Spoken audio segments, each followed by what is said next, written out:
Chennai மாதவரத்தில் 16 kilo methamphetamine போதைப்பொருள் பறிமுதல் செய்யப்பட்ட விவகாரத்தில் அருப்புக்கோட்டையில் ஆய்வகம் அமைத்து போதைப்பொருள் தயாரித்தது கண்டுபிடிக்கப்பட்டிருக்கிறது.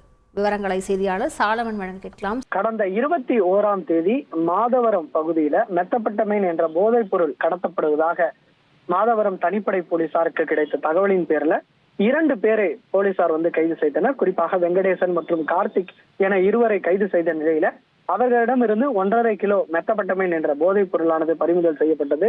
இவர்களை கஸ்டடி எடுத்து போலீசார் விசாரணை மேற்கொண்டதுல இவர்கள் ஹரியானா உள்ளிட்ட மாநிலங்கள்ல இருந்து இந்த போதைப் பொருளை கொண்டு வருவது கண்டுபிடிக்கப்பட்டது.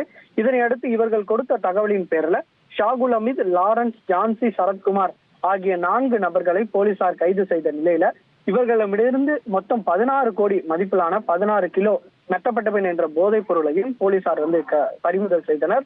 மேலும் இவர்கள் எங்கே இந்த மெத் என்ற போதைப் பொருளை வாங்குகிறார்கள் என விசாரணை மேற்கொண்ட போது இவர்கள் மூலப்பொருட்களை வாங்கி அருப்புக்கோட்டையில் இருக்கக்கூடிய ஆசிட் தொழிற்சாலையில இவர்கள் இது போன்ற மெத்து போதைப் பொருளை தயாரிப்பது போலீசாருக்கு விசாரணை தெரிய வந்ததை அடுத்து அருப்புக்கோட்டையை சேர்ந்த இருவரையும் போலீசார் கைது செய்த முருகன், லட்சுமி என்ற இருவரை தற்போது மாதவரம் தனிப்படை போலீசார் கைது செய்தனர்.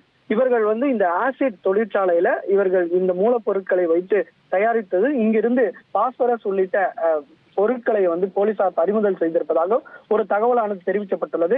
இந்த வழக்குல இதுவரை 17.5 கிலோ மெத் என்ற போதைப் பொருளை கண்டுபிடித்து இதுல மொத்தம் 10 நபர்களை இவ்வழக்கு தொடர்பாக கைது செய்திருப்பதாகவும் போலீசார் தரப்புல தெரிவிக்கப்பட்டுள்ளது. மேலும் இந்த ஆய்வகத்தை எப்படி நடத்தி வந்தார்கள், லைசன்ஸுடன் தான் நடத்தி வந்தார்களா என்பது தொடர்பான விவரங்களையும் தற்போது போலீசார் சேகரிக்கும் பணியில ஈடுபட்டு வருகின்றனர். இவர்களது நெட்வொர்க்கையும் கண்டுபிடிக்கும் பணியிலையும் போலீசார் ஈடுபட்டு வருவதாக தகவலானது தெரிவித்துள்ளனர்.